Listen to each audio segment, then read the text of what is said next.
Good morning दोस्तों। आप सभी अच्छे होंगे, स्वस्थ होंगे और अपनी अच्छी से पढ़ाई कर रहे होंगे।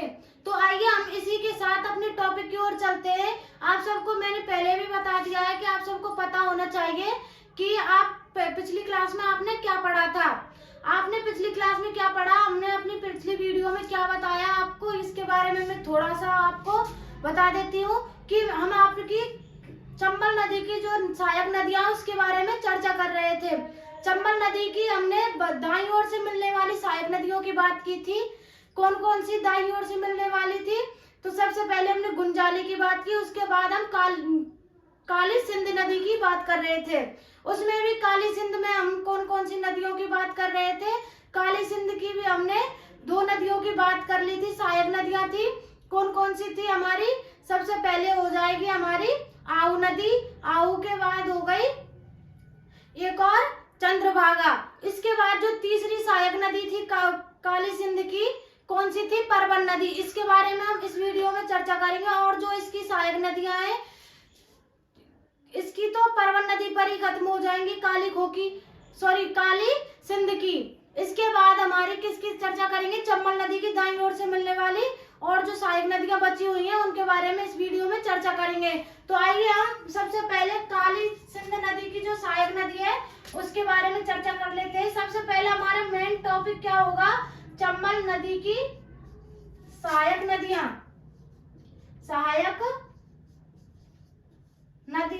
चंबल की सहायक नदियों के बारे में बात कर रहे हैं, जिनमें से हम काली सिंध की सहायक नदियों की भी चर्चा कर रहे थे। काली सिंध की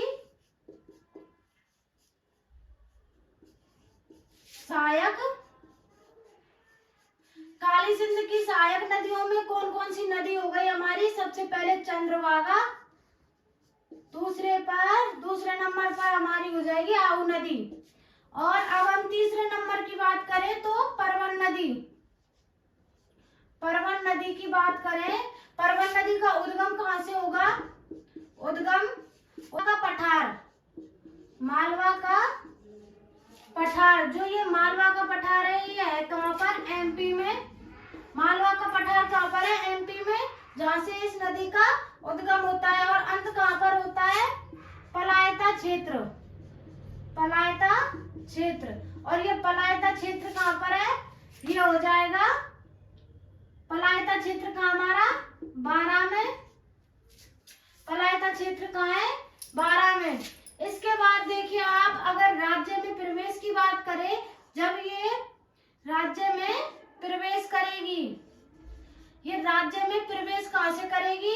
कौन से जिले के, और राज्य में कौन से जिले के किस क्षेत्र से प्रवेश करेगी? तो खरीबोर क्षेत्र जो कहां पर है हमारा? बारां में। खरीबोर बारां में, जहां से ये राज्य में प्रवेश करेगी। राजस्थान में प्रवेश कहां से करेगी? खरीबोर बारां से। अंत कहां होगा? पलायता क्षेत्र बारां में। और हमारा उद्गम कहां से होगा? मालवा का पठार एमपी से। इसके बाद यह नदी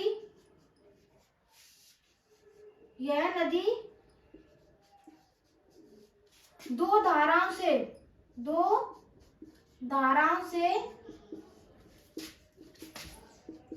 मिलकर बनती है। कितनी धाराओं से? दो धाराओं से मिलकर बनती है। अब दो धाराओं से कैसे मिलकर बनती है आप देखिए। ये हो जाएगा हमारा उच्च भूभाग बोलो या पर्वत पठार, जहां से इस नदी का उद्गम होगा। ठीक है, ये पहाड़ समझ लो आप। ठीक है, ये हो जाएगा पहाड़ जहां से इस नदी का उद्गम होगा। ये देखिए, इस पहाड़ के इस ओर से एक नदी का उद्गम होगा, एक धारा जाएगी, और इधर से भी एक धारा जाएगी। देखिए, यहाँ से ये पहाड़ पर्वत जो भी है, यहाँ से दो धाराएं जा रही हैं इसके दोनों ओर से। जब ये दोनों धाराएं मिल जाएंगी, वहां पर किस नदी का उद्गम होगा? आप ये मान लीजिए यहाँ से, और इसका अंत यहाँ पर होगा परवन नदी का। तो यहाँ से और यहाँ तक ये हो जाएगी परवन नदी। ये यहाँ से और यहाँ तक कौन सी नदी हो जाएगी? परवन। और ये जो दो धाराएं हैं, धाराएं कौन कौन सी हैं? घोड़ा पछार पछाड़, घोड़ा पछाड़ धारा है एक तो, और एक हो जाएगी अजनार। एक अजनार धारा है और एक घोड़ा पछाड़ धारा है, जिससे कि कौन सी नदी का उद्गम होगा? परवन नदी का, परवन नदी का। और इसमें आगे जाकर कौन सी नदी मिलेगी? काली खो, काली खो, काली खो नदी का उद्गम होगा यहाँ से। सॉरी, यहाँ पर कौन सी नदी आकर मिलेगी इसमें? काली खो नदी। काली खो नदी के इन दोनों के जहाँ संगम होगा, इन दोनों का संगम होगा, वहां कौन सा दुर्ग बना है? वहां बना है शेरगढ़ दुर्ग। सॉरी, शेरगढ़ दुर्ग नहीं, मनोहरपुरा दुर्ग, मनोहरपुरा दुर्ग कहाँ पर है? बारां में। कहाँ पर है मनोहरपुरा दुर्ग? बारां में। और इन दोनों के संगम पर बना है। आप देखिए पहली धारा कौन सी है? घोड़ा पछाड़, घोड़ा पछाड़। दूसरी धारा कौन सी है इसमें? अजनार। दो धाराओं से मिलकर बनती है घोड़ा पछाड़ और अजनार। इसके बाद आप देखिए कि यह नदी शेरगढ़ अभयारण्य में बहती है। शेरगढ़ अभयारण्य में,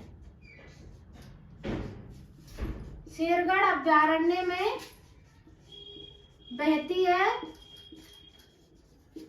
और इस नदी के किनारे, इस नदी के किनारे क्या बना हुआ है? शेरगढ़ दुर्ग बना हुआ है, शेरगढ़ दुर्ग बना है।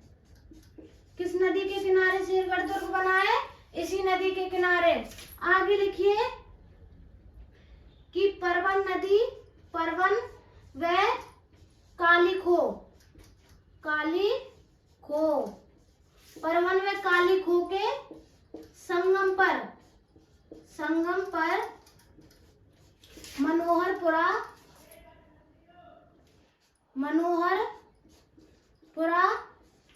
दुर्ग बना है। ये मनोहरपुरा दुर्ग कहाँ पर है? बारां में। मनोहरपुरा दुर्ग कहाँ पर है? बारां में। आप यहाँ तक देखिए। इसके बाद हम आगे चलेंगे। इसकी थोड़ी बहुत विशेषताएं और है जिसके बारे में हम आगे चर्चा करेंगे।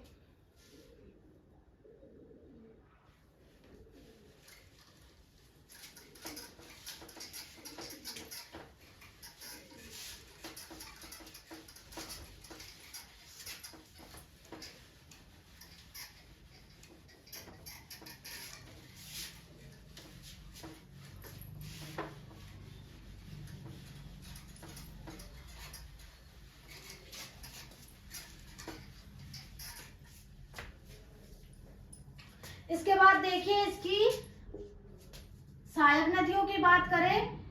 परवन की सहायक नदियां कौन कौन सी हैं? परवन की सहायक नदियां, परवन की सहायक नदियां कौन कौन सी हैं? काली खो, काली खो जिसके संगम पर क्या बना है? काली खो परवन के संगम पर मनोहरपुरा दुर्ग। इसके बाद देखिए काली खो उजाड़। इसके बाद कौन सी हो जाएगी? छापी और धार। काली खो, उजाड़, छापी और धार, ये इसकी सहायक नदियां हैं। इसके बाद हम आगे चर्चा करें। ये हो गई हमारी किसकी सहायक नदियां? काली सिंध की सहायक नदियां, चंद्रभागा, आहू और परवन। इसके बाद हम कौन सी सहायक नदियों की बात करेंगे? चंबल की जो सहायक नदियां बची हुई हैं उनके बारे में चर्चा करेंगे। अभी हम चंबल की कितनी नदियों के बारे में पढ़ा है? सहायक नदियों के 2। कौन कौन सी हो गई? सबसे पहले काली सिंध और एक हो गई हमारी गुंजाली नदी। इसके बाद हमारी कौन सी नदी बची हुई है? इसके बाद बची हुई है पार्वती नदी। पार्वती नदी, पार्वती नदी की चर्चा करें तो पार्वती नदी का उद्गम कहाँ से होगा? उद्गम की बात करें तो सहौर जो कहाँ पर है? एमपी में। सीहोर गांव है ये, सीहोर गांव एमपी में। और अंत कहाँ पर होगा? अंत होगा पाली घाट, पाली घाट। इसे पाली घाट बोलो या पालिया, पाली घाट या पालिया गांव। इसे आप पाली घाट बोलो या फिर पालिया गांव बोलो, ठीक है। यहाँ पर क्या होगा? इस नदी का अंत होगा। इसके बाद ये नदी, इसका जो कुल लंबाई है वो कितनी है? इसकी कुल लंबाई कितनी है? 78 किलोमीटर, सॉरी 70 किलोमीटर इसकी लंबाई है। और इसकी जो क्या है, सहायक नदियां कौन कौन सी हैं? सहायक नदियां, सहायक नदियों की बात करें तो बाणगंगा, ये बाणगंगा हो जाएगी। इस बाणगंगा, इसे क्या कहा जाता है? हाड़ौती की बाणगंगा कहा जाता है।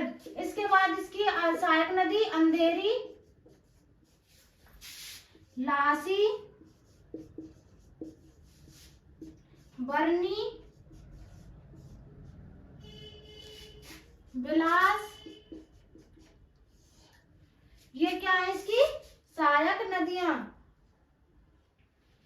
एक और है बैतली और डूबराज। ये देखिए बाणगंगा, अंधेरी, लासी, बरनी, बिलास, बैतली और डूबराज, ये इसकी सहायक नदियां हैं। इसके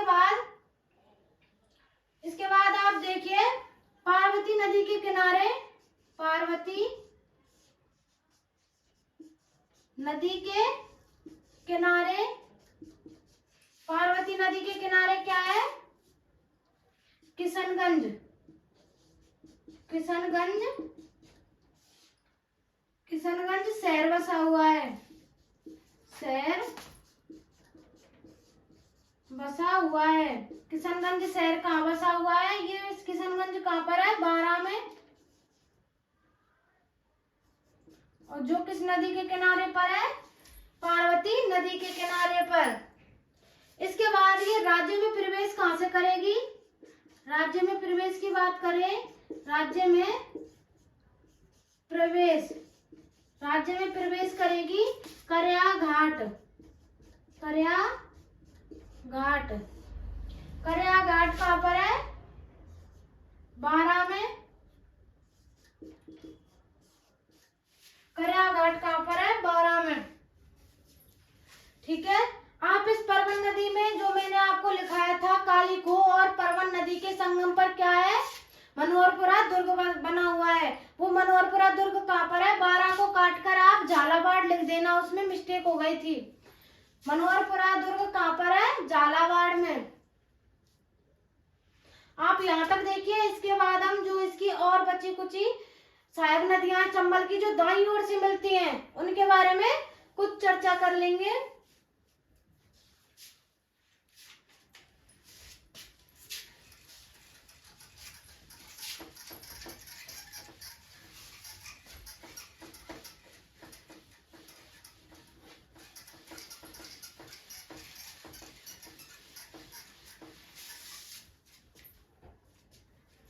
इसके बाद देखिए कौन सी हमारी जो चौथी नंबर की 4 नंबर की हमारी सहायक नदी है चंबल की दाईं ओर से मिलने वाली, वो कौन सी है? कुनू कन्नौर, कुनू कन्नौर नदी।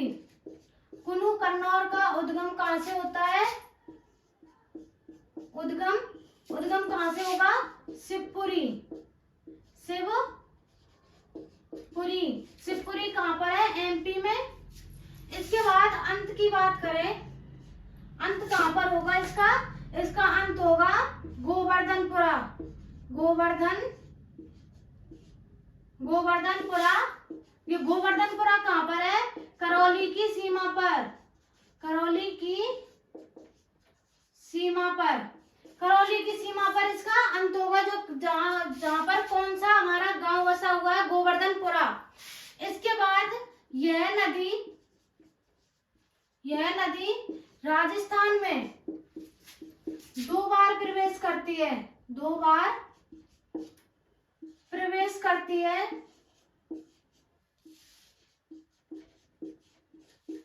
2 बार प्रवेश करती है। कहाँ से करती है? पहले करेगी ये, सबसे पहले करेगी जब इसका उद्गम होगा, उसके बाद जब ये राजस्थान में प्रवेश करेगी, वो कौन सा गांव होगा? मुसेड़ी गांव। मुसेड़ी गांव। और ये मुसेड़ी गांव है कहाँ पर? मुसेड़ी गांव है बारां में। और आपको पता है कि इसका जो अंत हो रहा है वो भी कहाँ पर है? हमारे राजस्थान में। तो दूसरे नंबर पर गोवर्धनपुरा में। गोवर्धनपुरा जो कहाँ पर है? करौली में। गोवर्धनपुरा कहाँ पर है? करौली में। अब देखिए, ये हो गई हमारी कौन सी नदियां? दाईं ओर से जो चंबल नदी में मिलती हैं। इसके बाद हम किसकी बात करेंगे? बाईं ओर से मिलने वाली नदियों की। बाईं ओर से चंबल नदी में मिलने वाली नदियां। चंबल नदी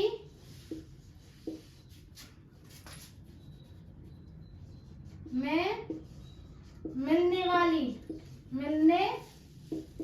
वाली सहायक नदी जो कहां से मिलेगी? चंबल नदी में बाईं ओर से। अब देखिए आप, सबसे पहले बाईं ओर से मिलने वाली नदियों में हम बात करेंगे। आप पहले इनके नाम लिख लीजिए जो कि कहां से मिलती हैं? बाईं ओर से। बाईं ओर से सबसे पहले मिलेगी ब्राह्मणी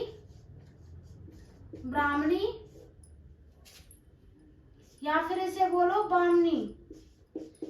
बामनी या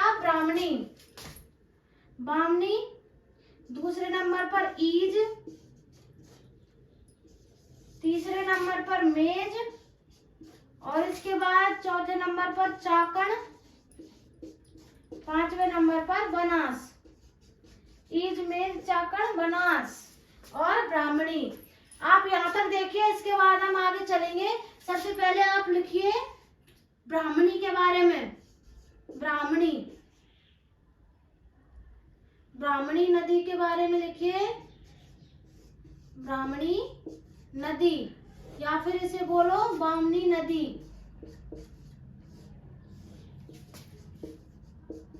ब्राह्मणी या बामनी नदी। ब्राह्मणी नदी या फिर बामनी नदी, इसका उद्गम कहां से होगा? उद्गम, अगर इसके उद्गम की बात करें तो उद्गम कहां से होगा? इसका उद्गम हरिपुरा गांव की पहाड़ियां। हरिपुरा गांव की पहाड़ियां कहां पर है? चित्तौड़गढ़ में, जहां से इसका उद्गम होता है। और इसका अंत कहां पर होता है? आप देखिए, अंत की बात करें तो भैंसरोडगढ़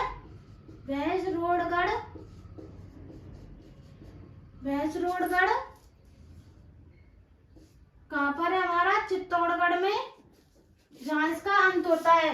उद्गम कहाँ होगा? हरिपुरा गांव की पहाड़ियां चित्तौड़गढ़ से, और अंत कहां पर होगा? भैंसरोडगढ़ चित्तौड़गढ़ में। यहाँ तक देखिए। इसके बाद हम ब्राह्मणी की और आगे चर्चा करेंगे।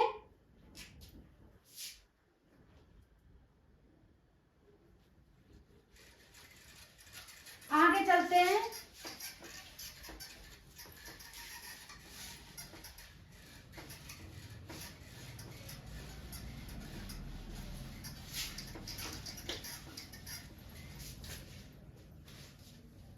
देखिए, ये हो गई इसकी उद्गम और अंत की बात। इसके बाद इसकी जो कुल लंबाई है वो कितनी है?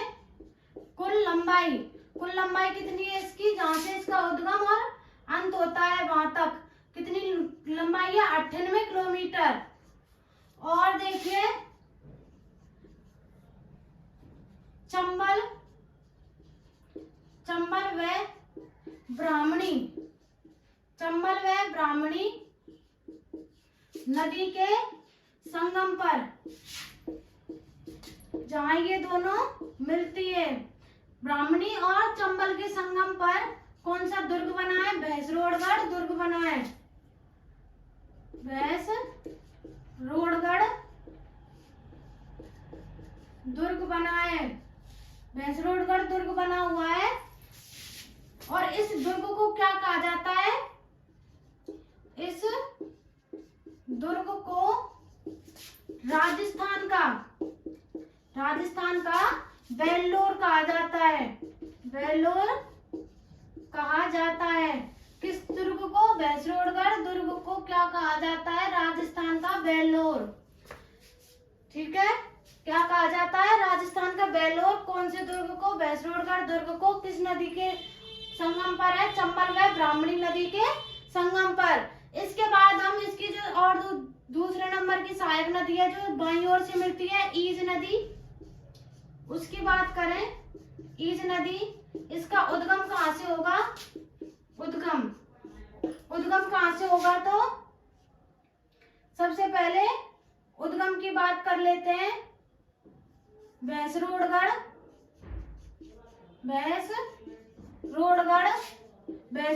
क्षेत्र से इसका उद्गम होगा। जो भैंसरोडगढ़ कहाँ है? हमारा चित्तौड़गढ़ में। और अंत कहाँ पर होगा? अंत होगा डाबी क्षेत्र पर, डाबी वन क्षेत्र में इसका अंत होगा। आप सबको पता होना चाहिए ये नदी कौन कौन सी है, कहाँ पर इसका प्रवाह क्षेत्र है। तो देखिए, अब तीसरे नंबर पर कौन सी आती है? मेज नदी। मेज नदी का उद्गम कहाँ से होगा? उद्गम बिजौलिया क्षेत्र से इसका उद्गम। बिजौलिया क्षेत्र बोलो या फिर उपरमाल का पठार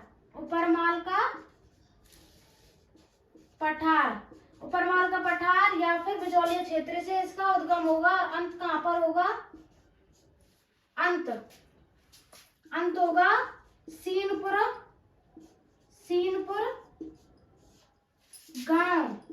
गांव है। ये कहाँ पर है?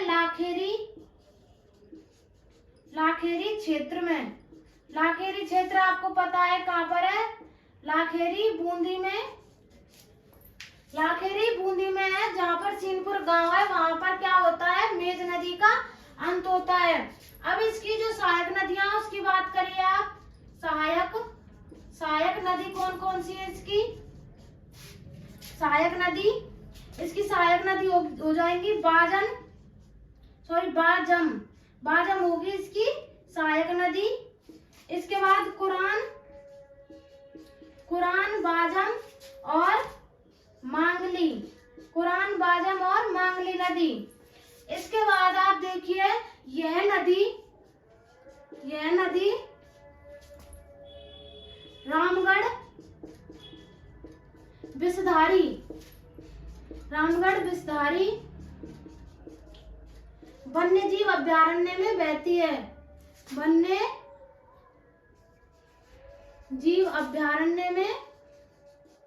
वन्यजीव अभयारण्य में बहती है ये नदी, बहती है। आप यहाँ तक देखिए। इसके बाद हम इसके बारे में और चर्चा करेंगे।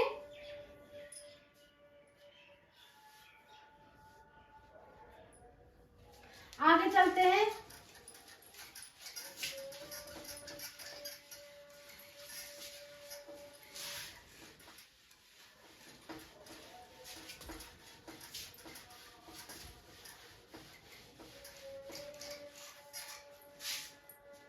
अब देखिए इसके किनारे पर ये रामगढ़ बिसधारी वन्यजीव अभयारण्य में बहती है, आप सबको पता है। और इसके किनारे पर क्या है? रामगढ़ महल है। रामगढ़ महल बना हुआ है। इसके किनारे पर रामगढ़ महल बना है। और देखिए मेज नदी पर गूठा बांध बना हुआ है। गूठा बांध या फिर तालाब बना हुआ है।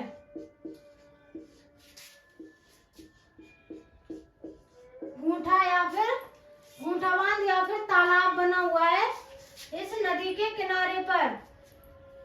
देखिए ये हो गई हमारी ये नदी कौन सी? मेज नदी। इसके बाद इसमें हमारे जो इसकी मेज नदी की सहायक नदी थी मांगली, उसके बारे में थोड़ी सी जानकारी आप प्राप्त कर लीजिए।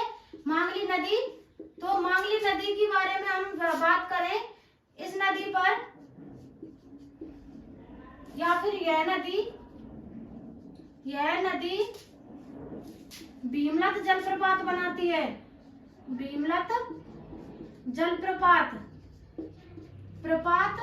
बनाती है। भीमलत जलप्रपात बनाती है। कहाँ पर बनाती है? बूंदी में। बूंदी में ये भीमलत जलप्रपात बनाती है। और यह नदी, इस नदी पर चाकण बांध बना हुआ है। चाकण बांध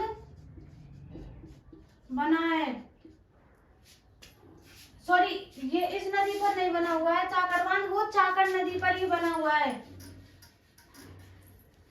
इस नदी पर क्या बना हुआ है? गड़दड़ा बांध।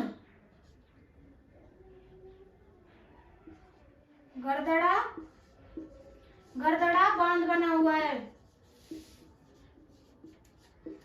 कहाँ बना हुआ है? बूंदी में। इस नदी पर गड़दड़ा बांध बना है बूंदी में। और यह बांध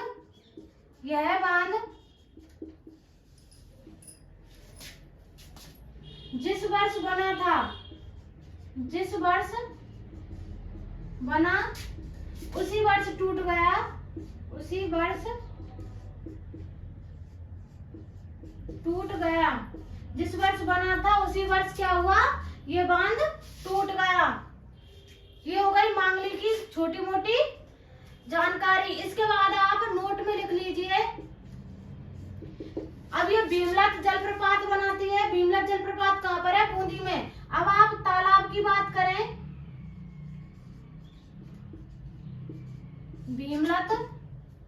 भीमलत कुंड की बात कीजिए। कुंड कहाँ पर है? कुंड या कुआं। भीमलत कुंड कहाँ पर है? हमारा चित्तौड़गढ़ में। भीमलत कुंड कहाँ पर है? चित्तौड़गढ़ में। और इसके बाद आप देखिए, जो हमारी मेज नदी है वो कंप्लीट है। इसके बाद हम करेंगे चाकण नदी की बात। चाकण नदी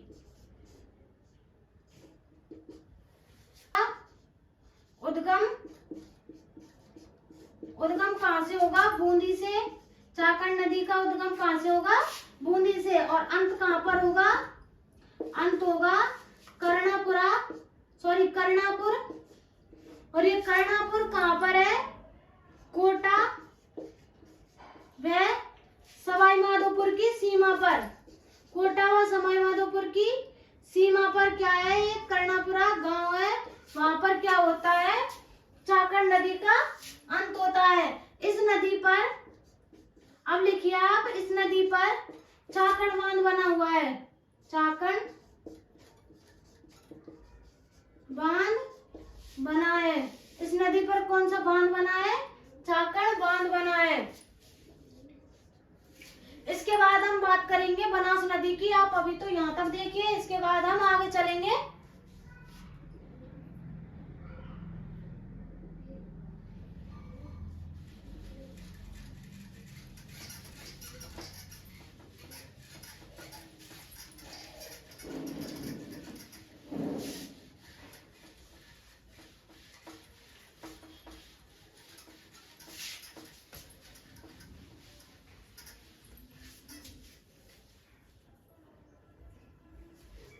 आप देखिए कि अब हम पांचवें नंबर की हमारी जो बाईं ओर से मिलने वाली नदियां हैं चंबल की, उसके बारे में चर्चा करेंगे। तो बनास नदी हमारी बाईं ओर से मिलने वाली नदी है। इसका उद्गम कहाँ से होगा? उद्गम खमनौर की पहाड़ियों से। खमनौर की पहाड़ियां। और ये खमनौर की पहाड़ियां कहाँ पर है? राजसमंद में खमनौर की पहाड़ियां हैं, जहां से इसका उद्गम होगा। और अंत कहाँ पर होगा? अंत कहाँ पर होगा इसका? रामेश्वर। कहाँ पर? रामेश्वर कहाँ पर है हमारा? इसमें ये सवाई माधोपुर में इसका अंत होता है। और इसकी कुल लंबाई कितनी है? कुल लंबाई कितनी है इसकी? 512 किलोमीटर इसकी लंबाई है। किसकी? बनास नदी की। अब देखिए आप, इसका प्रवाह क्षेत्र कौन कौन से जिले में है? प्रवाह क्षेत्र की बात करें जहां से इसका उद्गम होगा, सबसे पहले आप उसे लिख लीजिए राजसमंद।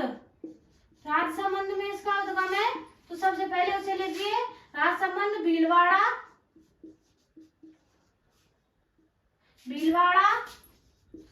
केकड़ी, टोंक, अंत कहाँ होता है? सवाई माधोपुर में। राजसमंद, भीलवाड़ा, केकड़ी, टोंक, सवाई माधोपुर और शाहपुरा। इसके बाद आप एक और लिख लीजिए चित्तौड़गढ़।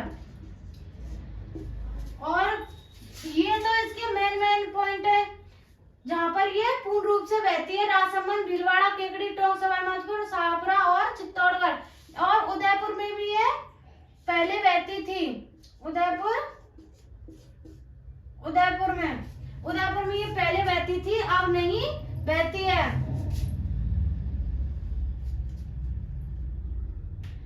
यहां तक देखिए आप।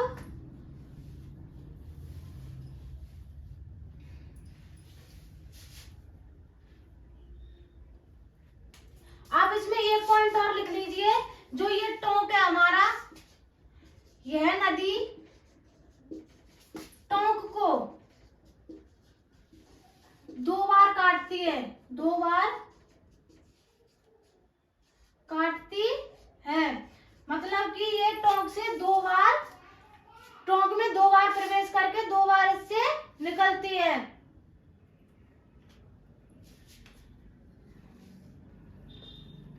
तो देखिए यहाँ पर ये हमारी जो नदियां हैं, चंबल की सहायक नदियां, वो कंप्लीट हो चुकी है। आप मानिए कि जो हमारी चंबल नदी है वो कंप्लीट हो चुकी है। इसके बाद हम अपनी अगली वीडियो में बाणगंगा और गंभीरी नदी की बात करेंगे। तो अभी तक के लिए धन्यवाद, और हमारी वीडियो को ज्यादा से ज्यादा लाइक करें, शेयर करें और सब्सक्राइब करें। तो देखिए आपको, अगर आप जितनी हमको ज्यादा सब्सक्राइब, लाइक और शेयर करेंगे हमारी जो इस वीडियो को, तो इसमें हम आपका ये फायदा होगा कि आपको हमारी वीडियो जल्दी से जल्दी मिल सकेगी और आप अपनी अच्छी से पढ़ाई कर सकेंगे। तो देखिए यहीं तक अपनी वीडियो को विराम देते हैं। आगे की वीडियो के लिए इंतजार करें। तो अभी तक के लिए धन्यवाद।